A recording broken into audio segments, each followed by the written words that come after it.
All right, here we are. Impact and Influence Radio right here on Opera. And today's broadcast is brought to you by Blinds of Sacramento, Sacramento's complete solution window covering experts. Give them a call, 916-790-8689 or blindsofsacramento.com. Now today, we've got an interesting one. This is really, really cool. I'm really digging this, and I'm really looking forward to learning more. We've got Lauré Kwoka.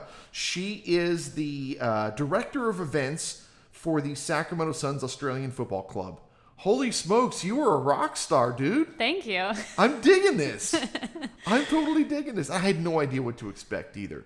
Yeah. I had no idea. No one is. Yeah, Helen was like, all right, I'm going to get you connected to Lauré. And then we sent a text message. Have no idea what you look like. Yep. We've never spoken on the phone. Nope. And then I just see someone walking across the street confused. And I'm like, that might be her. I was like, I think that guy's talking to me. I don't know him. So how are you? I'm doing great. Welcome. How are you? Thank you. We're going to be talking about footy today. Footy. Yes. I think before we really dig into this, I really want to know who you are. So who is Lauré Kwoka? Well, I have been playing Australian football, or footy as they like to call it, for 14 years now. I started when I was about 21, 22, and it's taken me all over the world, many places. I even lived in Australia for a year, played over there. How was that? Oh, it was good and hard. It was the first time I had moved out of my dad's house. I was like 24 and moved halfway across the world by myself. I had no clue what I was doing, but I found a club in Wollongong, New South Wales, which is like 2 hours south of Sydney on the coast, and played with the Wollongong Saints out there. And it was fun. It was really good. But obviously, like, moving to a country by yourself was a little hard, especially for like a young kid. I was 24, but I still was pretty young. So it was a lot of learning lessons, but I'm so glad I went through that and did that, and it was amazing. How was the weather? It was good. When I first got there, it was winter time. I actually went over there initially because I was playing in the International Cup. That was in 2014. So I was going down to go play in Melbourne. Spent 3 weeks playing down there, and then a couple of my teammates and we drove from Melbourne all the way up north, past Brisbane to Noosa, and then back down to Sydney. They flew back home, and then I went 2 hours south and lived in Wollongong. They say that there's lots of scary creatures in Australia. Did you have any of those moments? Yes. I had a baby huntsman spider in my room, and when I say it was this big, like the size of my hands, both of them. Yeah. And that was a baby. But those spiders are good because they like catch the bugs in your house and everything. Yeah, I mean, they catch dogs. Yeah. So like we like caught it and put it outside, and then at one point. How in the world do you catch something like that, with a blanket? No, with Tupperware and then like a piece of cardboard. So like it was on the wall, so we like put the Tupperware over it and then slid the cardboard like behind it and then carried it outside. Yeah, I would have screamed so loud you would have heard it here in the States. Yeah, but my backyard looked like Fern Gully. Like, I lived in a little town called Ferry. I haven't heard that term in so many years. And I lived in Ferry Meadow, which made it even more like Fern Gully. And yeah, there was like the cockatoos and like all those Australian animals just everywhere all the time. So I really felt like I was living in Australia when I was living there. Kangaroos?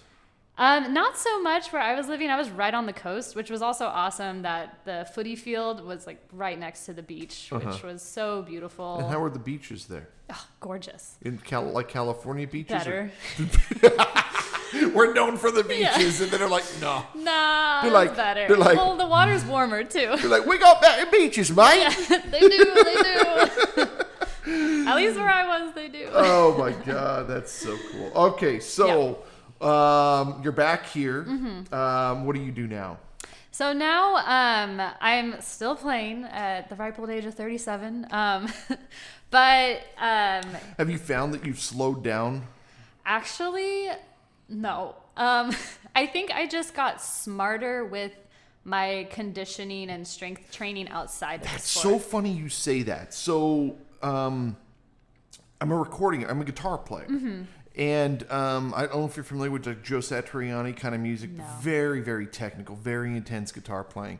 And when you're a kid, you're playing with a whiskey bottle, and you're crushing your hands, and you're doing tappies, and sometimes you're smashing guitars. You're doing all these things, and you're, how fast can I play, and how rock star can I make this look?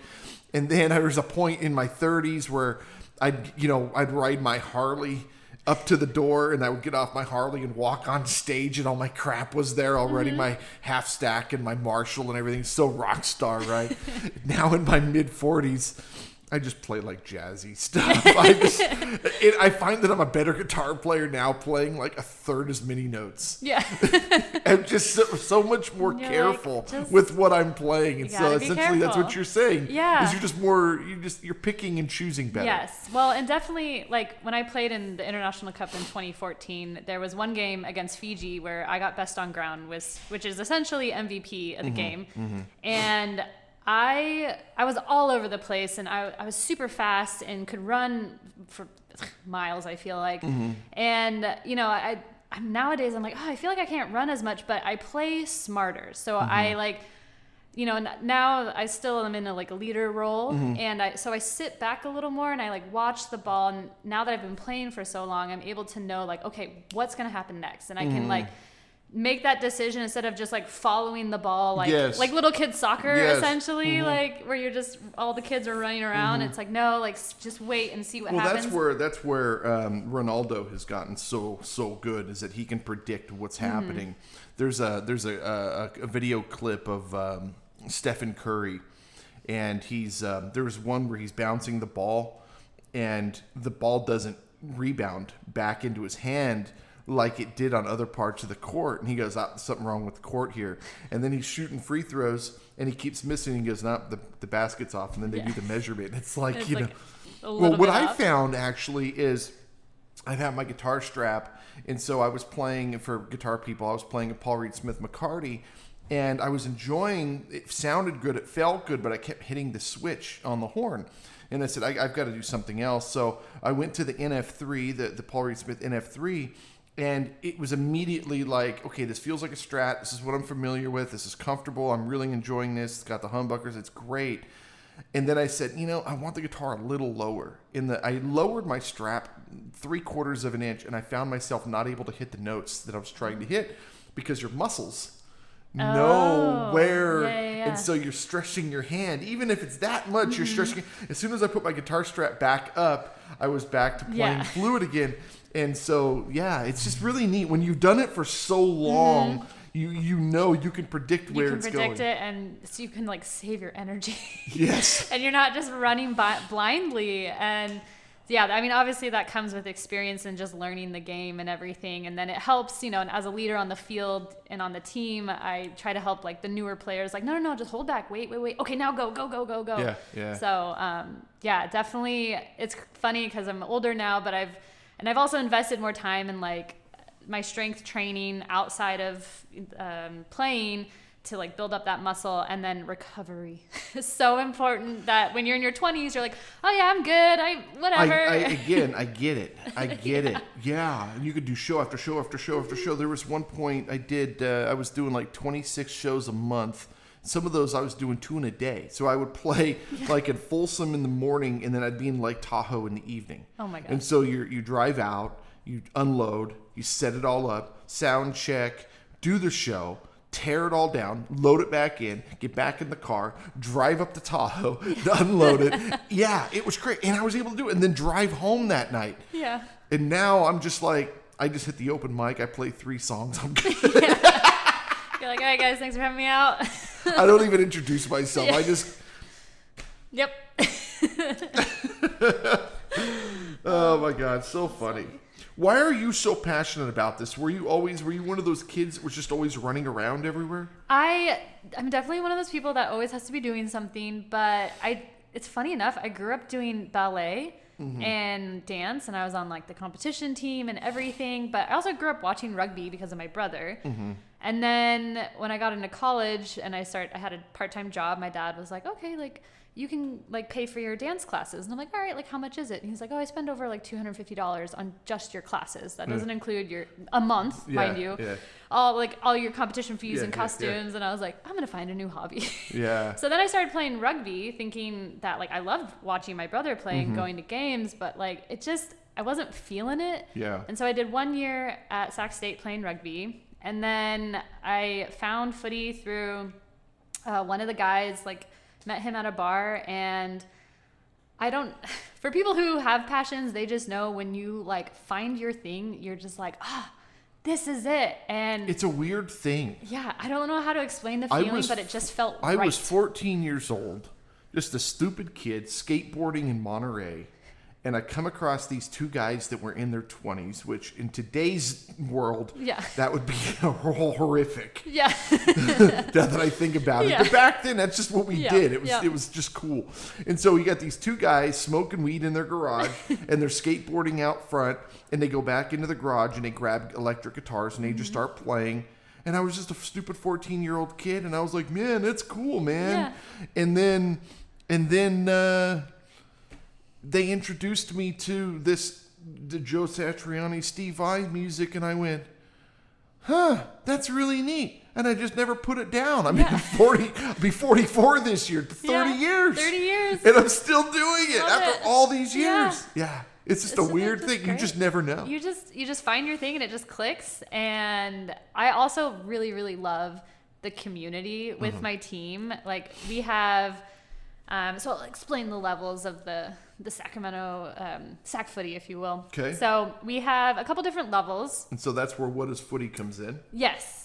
And so this is for my club specifically. A lot of other clubs around the U.S. have similar setups, but we have our tag league, which is like co-ed, and it's, obviously no touching, and so no tackling. It's just for fun. It's usually on Thursdays.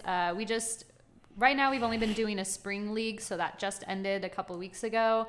And, we play some games, and then we go to our sponsor bar and have some drinks and food and like give out inspiration awards and best on ground and stuff. And then we have our Metro League, which we're playing tomorrow. We have our men's Metro and our women's Metro. So that is tackle. And so the men play the men, the women play the women, but we're just scrimmaging ourselves here in Sacramento. And then we have our Sacramento Suns travel team, which we have the men's and the women's, but we travel to other cities and to other states to play other teams. And we go to Western Regionals every year, which I think this year, I'm forgetting where it is, but it's in the end of July. And then we go to Nationals every year, which is in October. So, and not to brag, but last year our women got second place at Nationals. We only lost by 1 goal, but it was awesome playing in the grand final game. So where was that? Did you guys get a really, really kicking, bitchin' field? So it was in Tucson, and they were these brand new like whole soccer complex that they built. So like the fields were so nice, and I mean there's not too much to do in Tucson, but it was perfect for what we needed. I know. I watch Family Guy. They make fun of it all the time. I was like, okay, where can we eat? There's Mexican food. Okay, what kind of Mexican do we want? Oh my god. Yeah, I'm just thinking of all the funny Family Guy jokes. I've never been to Tucson. Yeah. They were making fun of New Mexico in one of the episodes, and I just can't remember what the situation was. But yeah, there's a reason for the stereotypes. Yeah. Sorry, Tucson. Yeah. Still great. The soccer complex was great. So if you want to go there for sports, by all means, it was beautiful. You know what? California is one of the most beautiful places on earth, but it does not have beaches as nice as Australia, apparently. No. What is your why? Why 14 years? I mean, why? Why are you still doing this to yourself? I think... My ex used to do roller derby, and some of those people are lifers, man. Yeah. I think it's... When it boils down to it, it's the community, and you got to be a part of something. That's why we're doing with what we're doing. Exactly, and so like even like going to like tournaments together, both our men's and women's team, like getting to travel with each other, and then when we're playing, the men are on the sidelines cheering us on, or they're helping run water, and then when they're playing, we're doing the same thing, and so we really support each other. Yep, we really support each other, and I try to tell people this, and I'm gonna come down hard on the listeners. If you're an entrepreneur, you're a business, and you're not married to your client or married to your business partners, you're not running your business right.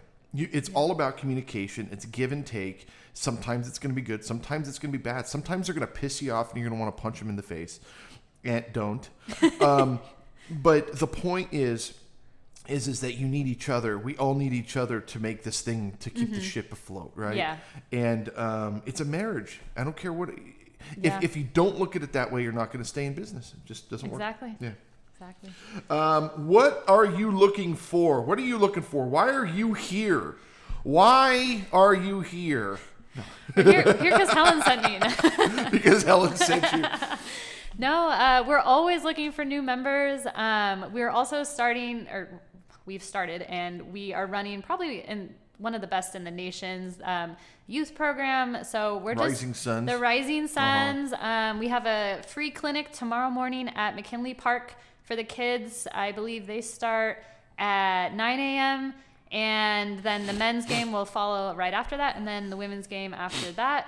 And we just want to teach people about the sport that we love and bring them into this community and everything. And we just want to get the word out and educate people about what it is. And I don't think I even really explained what footy is. So talk to me about how is this different? We had Colin Zuccarike. God, he's probably going to say, you trashed my name again.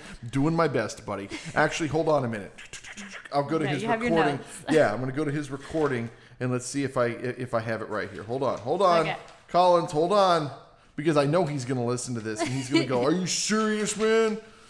He was saying that when he graduated high school, they called his name out, Collins O'Karaoke.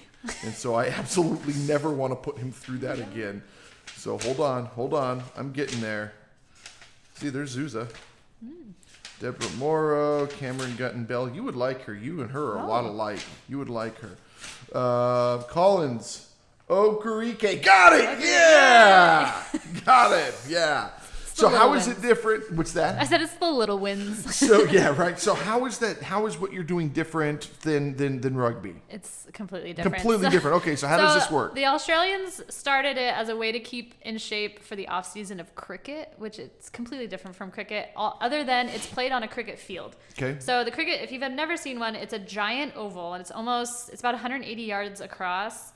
It's twice a football field. It's almost twice a football field and 50 yards wide. It's huge. It's a lot of running. Well, I mean, it's Australia. Have you seen how big? Yeah, that's true. They have so much space. So it's huge. No wonder they're all skinny and we're all fat. I mean, come on, man. Right. Yeah, if you want to lose some weight, quick, come play. But the positions are spread out like in soccer, where there's forwards, mids, and backs, and there's 18 aside. So, split that up. And then, so I play in the midfield, which we run the most. So, but as you would assume, defenders defend, midfield, you help get the ball from the back to the front, and then the forwards score a goal and get all the glory. And so the goals are 4 uprights. If you make it, you want to try to kick or handball is how you pass it. So you either do a drop kick or you punch the ball, almost kind of like a volleyball serve, but it's a bit different.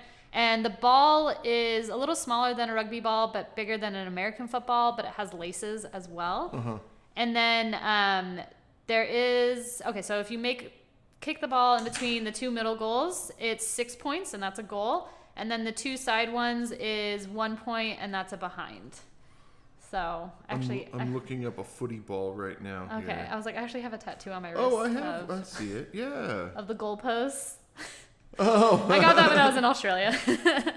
That's funny. But yeah. Okay. And then there's still tackling, no pads. But the tackling is nothing above the head or above the shoulders and nothing below the knees. Yeah, because you don't want to hurt people. Yeah. So I've been playing for 14 years, and the only major injury I had was a concussion from an illegal tackle, though. I'm told, I don't remember it. So. When my ex was doing roller derby, I remember one of the girls fell and she broke both of her arms. Ooh. And I'm just thinking, like, how do you function. Yeah, right. You need a lot of love and help from someone. Holy crap. No, I'm good, man. Yeah, I'm good. yeah. No. But as long we teach people how to tackle properly and how, like we're all here to play, to have fun. We all pay to play. We're not paid athletes. So, we go out and we want to win, of course, but also like play smart, play well, and play fair.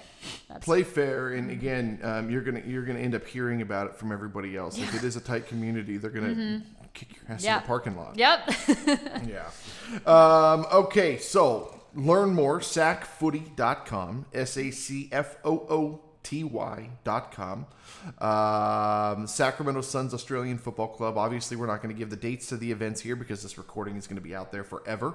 So go to sacfooty.com. I'm guessing that since she's been in this for 14 years, that this recording, we have recordings that are 12 years old.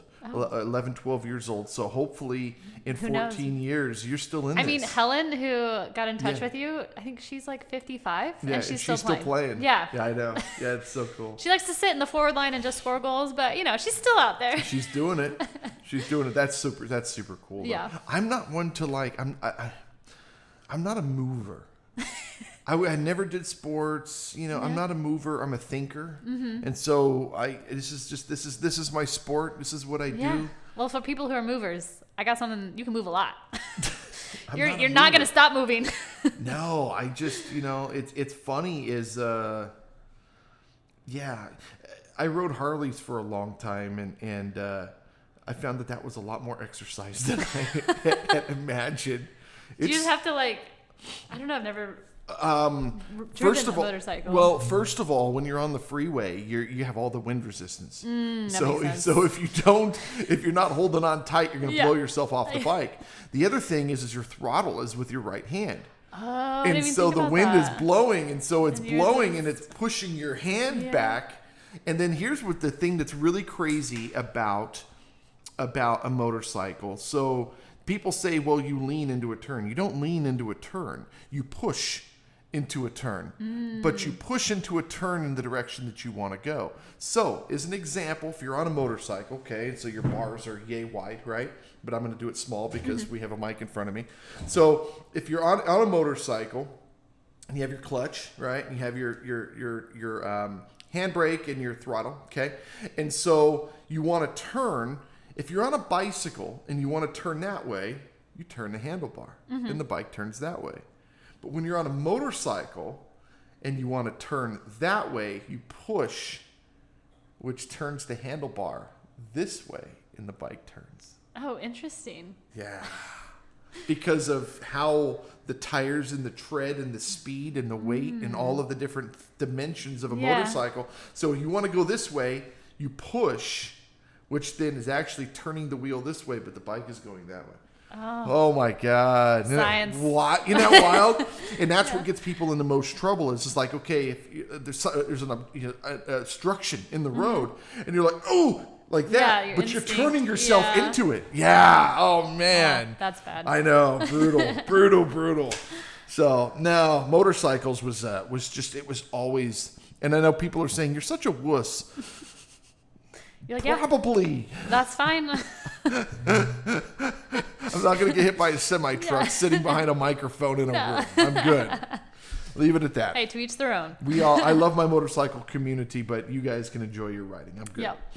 Lauré Kwoka, Sacramento Suns Australian Football Club, sacfooty.com. I want to thank you so much for being here. Thank you for having me. And I want to thank everybody for listening, and we will see you next time. Bye-bye.